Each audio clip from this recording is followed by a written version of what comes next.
السلام عليكم ورحمة الله تعالى وبركاته مشاهدينا الكرام، ولله الحمد. بعد طول انتظار عودة أمطار الخير إلى بلادنا نواحي مراكش، كما تشاهدون الآن مباشرة من نواحي مراكش، بالضبط مدينة تحنوت، نواحي تحنوت.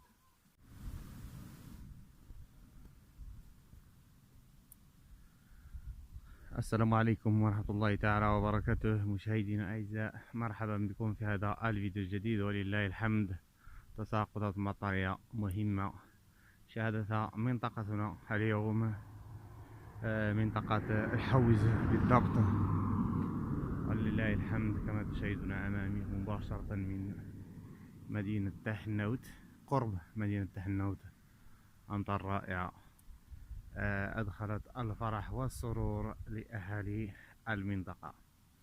مشاهدينا الكرام، إذا كنتم أول مرة تشاهدون قناة كنوز الطبيعة فلا تبخلوا علينا بالاشتراك في القناة وتفعيل زر الجرس ليصلكم كل ما هو جديد إن شاء الله تعالى. تحية طيبة لكم، والسلام عليكم ورحمة الله تعالى وبركاته، ولا تنسونا من خواص دعائكم. شوفوا هنا الجبال مغطاة بالسحب كما تشاهدون.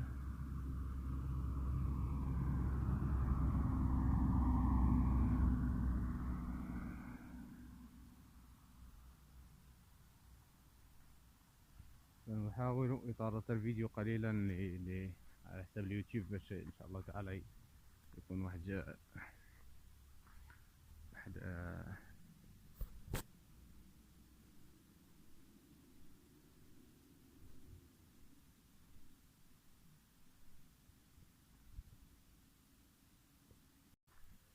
ما شاء الله ولله الحمد.